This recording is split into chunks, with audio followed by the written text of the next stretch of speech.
Shooting combat sports is hard. I've done it professionally for a little while now, and in this video I'm going to break down the 7 things I wish I knew before I rolled up to my first combat sports event, camera in hand, wide-eyed and underprepared. You can consider this like a one-stop guide video to getting the very best out of your next combat sports shoot. Something you can come back to again and again and just refresh yourself on the things you should have checked off before you go and roll up to a combat sports event with your camera. Number 1, fight photography settings. I've got a suspicion that a lot of you will have clicked on this video stressing about the best settings for the next time you're going to take photos of someone getting mashed in the face, and you want them to be the cleanest, sharpest, best photos possible. So let's get that out of the way first. There's no catch-all settings for combat sports photography, but let's say for the sake of argument, the lighting is perfect. Something like One Championship or somewhere like that where you've got a perfect lighting rig all around the ring or all around the cage and the lighting is just ideal.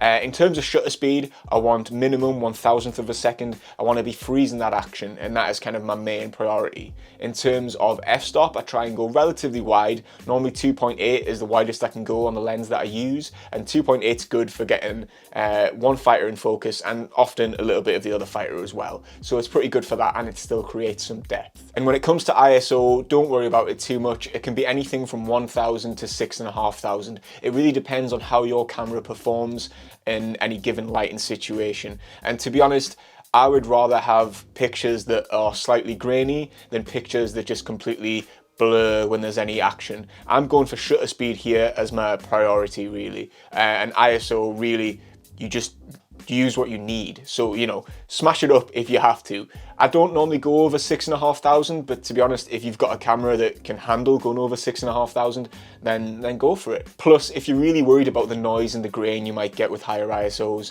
a lot of editing software, you can just use AI to sort of denoise it now as well. So I use Lightroom Classic to edit, and I'll often stick a sort of 10 to 15 denoise across a lot of my photos. I think 10 to 15, it does just enough without making it sort of too plasticky and making the photos too smooth. I wouldn't recommend that. I'd prefer to come back and not have to do that, because sometimes I've done a full shoot and had to wait like a day where I've denoised like 700 photos, which is just ridiculous, and I don't plan on doing that again, to be honest. But yeah, so if you can just shoot it on the day as best as you can and not worry too much about the grain, use what you need when it comes to ISO, don't worry about it too much. So after all that waffle, shutter speed 1,000th of a second or more if possible. Aperture wide-ish, 2.8 roughly, depending on what your lens can do, but 2.8 normally works for me. Some people go f4, but I like getting 2.8 so I can have those extra stops of light as well. ISO as high as it needs to be. I normally stop at 6,500, but if your camera can hack above 6,500, then go for it. But ISO, whatever you need to have to get that faster shutter speed is what I'm saying. Tip number 2, keep it simple. And what I mean by this is, when I first started shooting fight shows, there was a temptation to go to the show with 5 different lenses, 2 different camera bodies, a GoPro for behind the scenes stuff, and a whole load of other unnecessary gear, filters, whatever. And honestly, fiddling around trying to change cameras and change lenses in between fights or in between rounds, it just led to me not looking at what was actually happening in front of me and potentially not getting shots that I could have had that would have just made the whole shoot better for me. I feel like taking a lot of lenses and a lot of camera bodies is just going to be a distraction. You want to keep it simple where you can. I now normally attack all fight shows with a 24-70mm lens. I feel like that has just got a really dynamic range of focal length, so if the action comes very close to you, you can get it on the 24. If it goes a bit further away in the middle of the ring, or you want a tight shot of like both of them just throwing hands, you go to the 70. So 24-70 if you have it. If not, any lens that you've got, you know, take it and you'll get some good shots. But I feel like you'll get better shots if you stick to the one lens, as opposed to worrying about, oh, should I have this camera in my hand at this time, or this camera, or is my GoPro turned on, That's stuff that you can potentially consider thinking about later on down the line when you've got more experience. You might be better at picking when you want to use a certain lens or a certain camera body. So you go, oh well, I'll have one camera body with an 85 on, and then I'll have my 24-70. So between rounds, I use the 85 to get some portraits in a corner. That's fair enough. But when you're just starting out, or even when I've met experienced guys that only use 24-70. So I would say stick to one lens, keep it simple, and you'll come back with better shots because you're locked in, you're focusing on the action rather than worrying about what camera should I have in my hand at what time. Tip number 3, gear isn't everything. Speaking of things that aren't necessary to get the job done well, when I first started, I was obsessed with gear and have I got the right gear? Or what lens is this guy using? Oh God, I've got to go and get that lens now because I've seen this guy use that lens and this guy's photos are amazing. So if I get that lens, my photos will be amazing as well. And that just isn't true. Obviously, I've mentioned the 24-70 because it's just a focal length that I think is quite good for fight photography and quite dynamic. But if you haven't got a 24-70 lens, don't be like sat there worried thinking, oh well, I can't go and shoot a fight show until I have one. No, use whatever lens you can.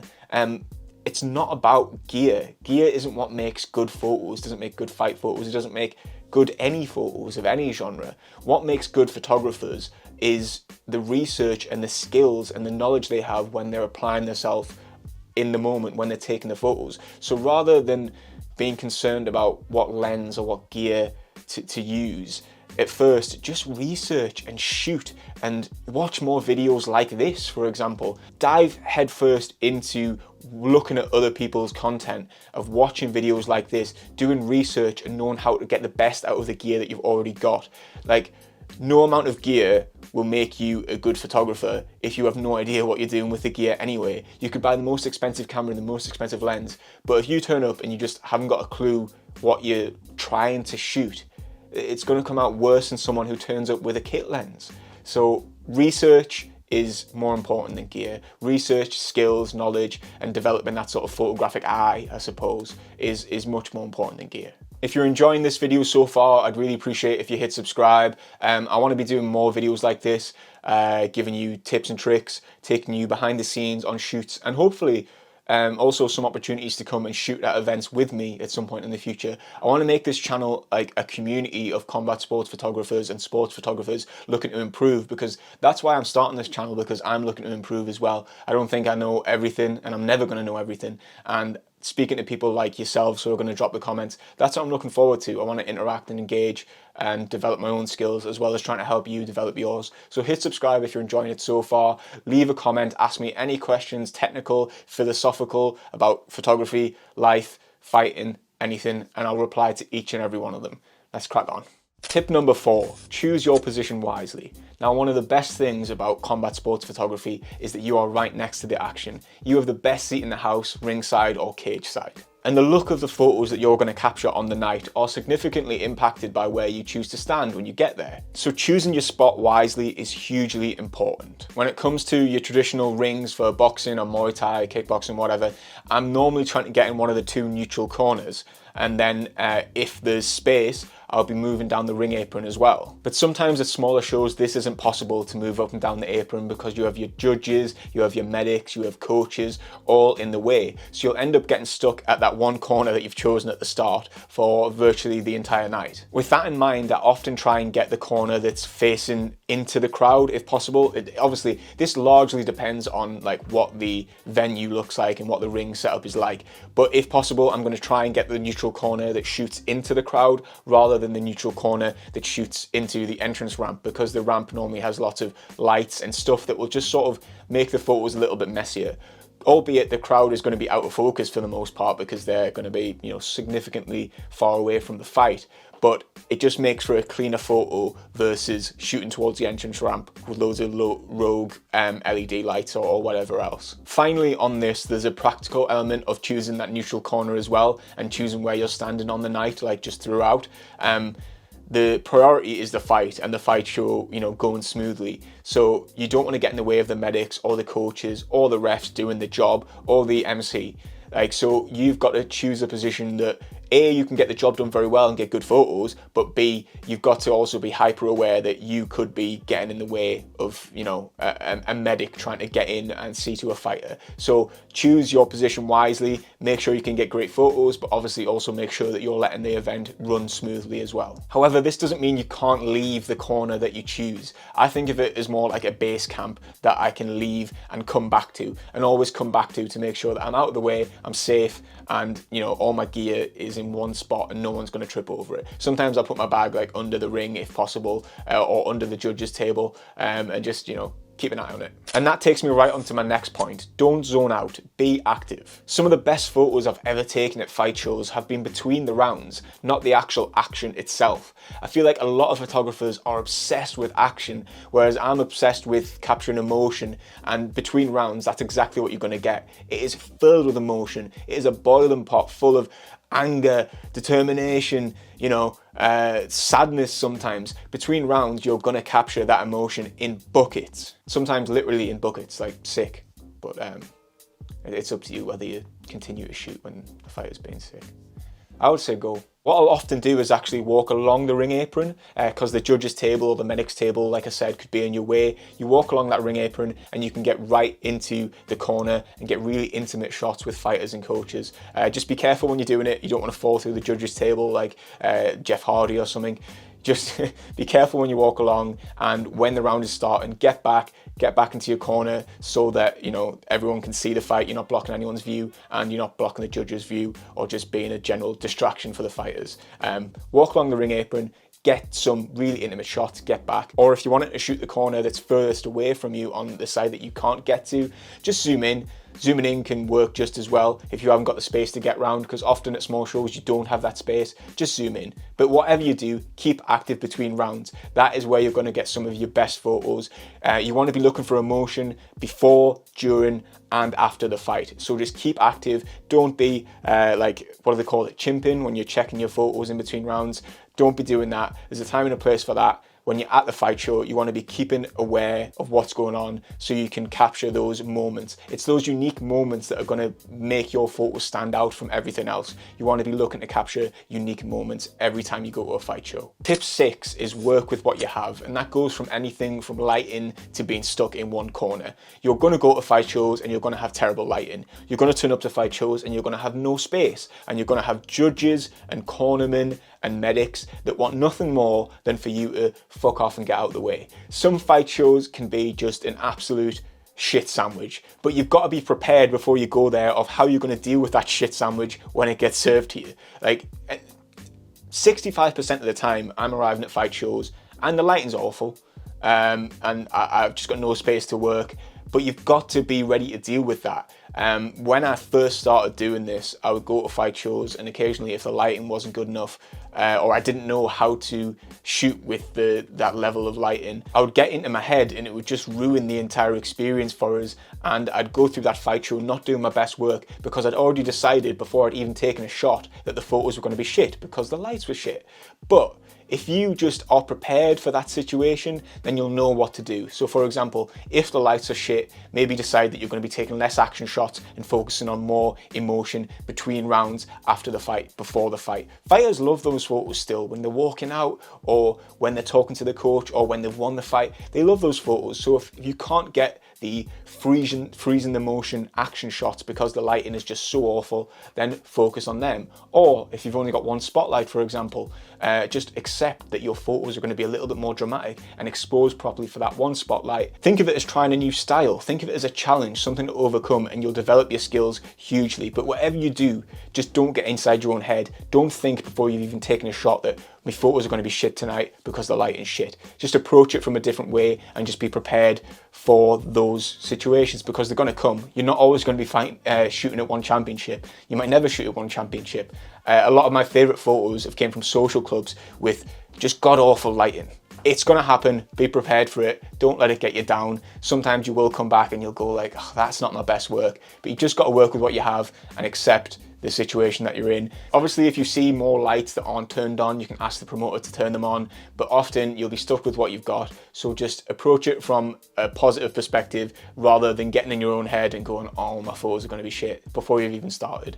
Think of a way to get around it, try and overcome the challenge, and it'll make you a better photographer. Quick point here, quick 6.5, I guess.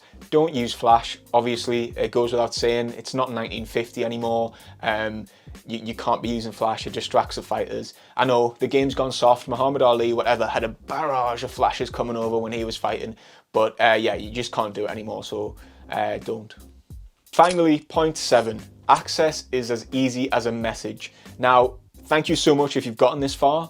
I'm imagining a lot of you are saying, Johno, okay, fair enough, you've given us these tips, but what good are these tips if we can't even get into the fight shows in the first place? And I've got 2 words.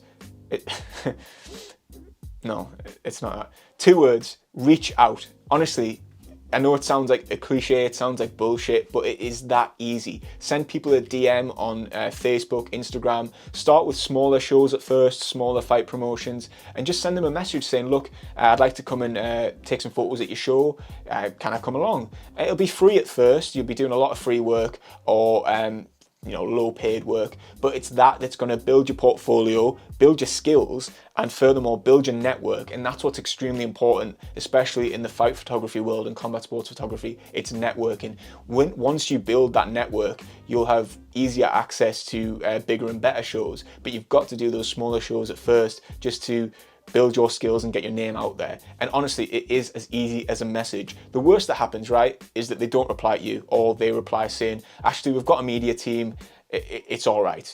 That is the worst that can happen. So reach out, and if they say they've got a media team, ask if they've got anyone shooting backstage. I love shooting backstage at fight shows. You get amazing photos, amazing emotion, and it's stuff that people don't often capture. So if they say, I've got a media team already, I've got a photographer already, go, well, have you got anyone shooting backstage? Go do that for free. Honestly, that is one of the best bits of advice in this video, is just go out and shoot as much as you can for free at first, or for a small amount, because that is what's going to build your skills quicker than any amount of research I think you can do. If you're just shooting more, it's like an athlete, it's like repetitions. The more you shoot, the better you'll get at it. You'll understand what you've done wrong, or you'll understand how you can make your photos better and how you can improve it next time. So reach out, DM people, get to shows and start shooting. Anyway, I've waffled on quite enough. That is the end of this video. Thank you so much if you've got this far and listened to all that waffle. I hope you've got something from it. I hope there's something you can take away and something you can bring to your next shoot. Like I say, hit subscribe if you enjoyed it. I really want to build a community here of combat sports photographers trying to help each other and build each other up. I've got so much to learn, and I want to learn that from you as well. So if you've got any tips, any wisdom, leave it in the comments. And if you have any questions, whether they be technical, philosophical, whatever, leave them in the comments and I'll reply to all of them. Thank you so much for watching, and I'll see you in the next video.